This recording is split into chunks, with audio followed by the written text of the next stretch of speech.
So, ఇక ఈసారి రాబోయే ఎన్నికల్లో బొల్లం మల్లయ్య యాదవ్ గారికి అంటే ఇప్పుడు మీ మీద వీళ్ళు సరే మీరు నిజంగా అక్కడ అవినీతి చేశారా? లేదా?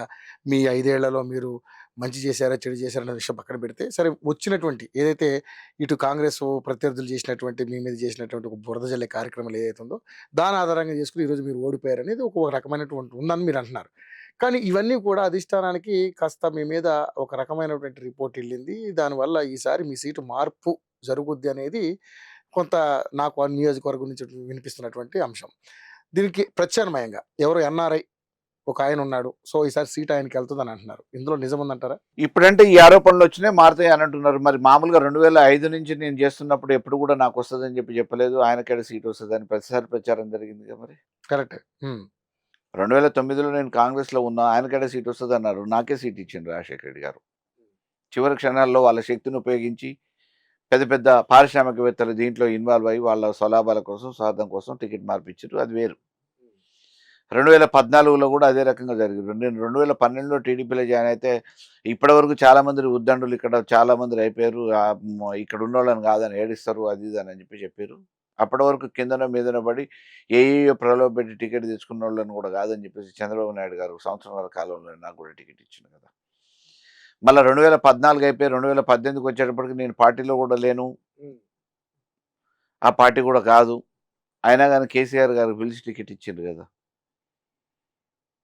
2023కి వచ్చేటప్పటికి 2023 కాదు 2018 డిసెంబర్లో ఎన్నికలు అయిపోతే 2019 నుంచే మొదలుపెట్టింది ఇదే రకమైన ప్రచారం. నెక్స్ట్ మళ్ళీ ఆయనకు టికెట్ రాదు టికెట్ రాదు టికెట్ రాదు అని ఆఖరికి ఎవరో కాదు కదా కేసీఆర్ గారి సభలో నిండు సభలో చెప్పారు కదా ఏమని మలయాది ఒక టికెట్ ఇవ్వకుండా ఉండటానికి నా చెవులో జోరీగా లెక్క 6 నెలల ముందు నుంచే వచ్చి రకరకాలుగా మొదలుపెట్టారు. అయినా కానీ నేను ఈయనకే టికెట్ ఇస్తున్నా మీరు అందరు గెలిపించుకోవాలని చెప్పిండ్రు కదా. సో, ఇప్పుడు మళ్ళీ అదే జరుగుతుందా? ఇది నిరంతర ప్రక్రియ. అంటే ఎన్ఆర్ఐ అనే క్యాండిడేట్ అసలు పేరు ప్రస్తావన ఎందుకులే కానీ శ్రీకాంత్ ఎవరో సంథింగ్ ఉంది. అట్లా మస్తు మంది ఇలా కోదాడు నియోజకవర్గానికి కొత్త వ్యక్తులు ప్రచారం జరగటం అనేది ఇవాళ కొత్త కాదు. ఏ వ్యక్తిని ఆడ ఉండనీయకుండా చేయటం కూడా వీళ్ళకి కొత్త ఏం కాదు. ఎవరు ఉత్తమ్ కుమార్ రెడ్డి కానీ అక్కడ ఇంతకుముందు ఇంకొక ఆయన ఉన్నాడు వాళ్ళకి ఏంటిది చాలామంది రాజకీయంగా ఎన్నికలప్పుడు వచ్చిన వాళ్ళు మళ్ళీ ఇంకో ఎన్నికలకి అవపడకుండా చేశారు. ఒకసారి ఒక ఎన్నికలలో ఉన్నాయని రెండోసారి ఆ ఎన్నికలలో లేకుండా చేసిన దాఖలాలు ఉన్నాయి. తొండికో మండుకో మొండి ధైర్యంతో నేను నిలబడుతున్నా కాబట్టి ఆడ నన్ను ఏ రకంగా కూడా తట్టుకోలేక ఇటువంటి ప్రయోగాలు ఎప్పుడు జరుగుతూనే జరుగుతాయి ఇంకా కంటిన్యూ అవుతాయి. సో, నేను ఎందుకు అడిగానంటే అదే ఇప్పటి వరకు మీ మీద వచ్చిన రిపోర్ట్ ప్రకారం సరే ఈయన మీద ఎలిగేషన్స్ ఉన్నాయి కదా ఉద్దేశం మార్పు అనేది కొంత ప్రచారం జరుగుతూ ఉంది. నేను ఏమంటా ఇది ఎన్నికల సమయం కాదు. టికెట్ల గురించి చర్చ జరగట్లేదు. ఈ రాష్ట్రంలో 119 నియోజకవర్గాలు ఉన్నాయి. ఏడలేంది కేసీఆర్ గారు అప్పుడే టికెట్ ఓన్లీ కోదాడిదే డిసైడ్ చేసినాడు. ఎవరి చెవులో చెప్పిండు? యోయో టీవీ ఛానల్లో చెప్పిండా? ఉత్తమ్ కుమార్ రెడ్డికి పిలిచి నేను టికెట్ ఇవ్వట్లేదని చెప్పిండా? ఇంకెవరికి చెప్పిండు? అసలు ఆ చర్చ ఏడొచ్చింది? నియోజకవర్గంలో వినిపిస్తున్నటువంటి మాట దాని ఆధారంగానే మేము అడిగారు. నేనేమంటా ఓకే మీరు అడుగుతున్న దాంట్లో నేనేం కాదనట్లే. కానీ ఒక కోదాడ నియోజకవర్గాలనే అభ్యర్థి గురించి అధిష్టానం చర్చ జరుగుతుందా?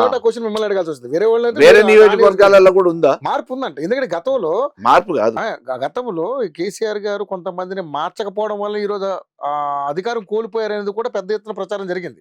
ఎందుకంటే బ్యాడ్ ఏదైతే ఎమ్మెల్యేల మీద వాళ్ళ మీద ఎలిగేషన్స్ ఉన్నాయో అటువంటి ఎమ్మెల్యేలు మార్పు చేసుకుంటే ఈ రోజు మనకి పరిస్థితి వచ్చేది కదనేది కూడా. అంటే ఇప్పుడు గెలిచిన వాళ్ళందరూ నిజాయితీ పనులు, ఓడిపోయిన వాళ్ళందరూ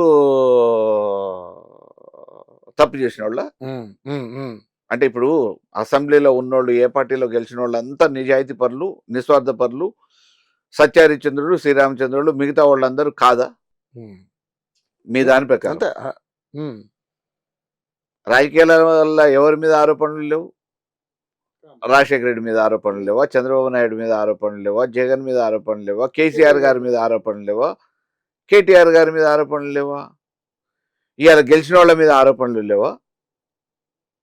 అంటే ఓడిపోయిన వాళ్ళు కేవలం వాళ్ళ మామూలుగా దాని మీద ఆరోపణలతోనే ఓడిపోయారు, గెలిచిన వాళ్ళు మీద అసలు ఏం లేదు, వాళ్ళు బాగా నిజాయితీగా పనిచేసిన వాళ్ళ. ఉమ్. జగన్ కూడా మార్చిండు కదా, జగన్ అన్ని మార్చిండు. మరి 11 సీట్లకు ఎందుకు పరిమితం చేసిరు? లల్లు ప్రసాద్ యాదవ్ కొడుకు కూడా మార్చిండు బీహార్లో, ఎందుకు ఓడిపోయిండు?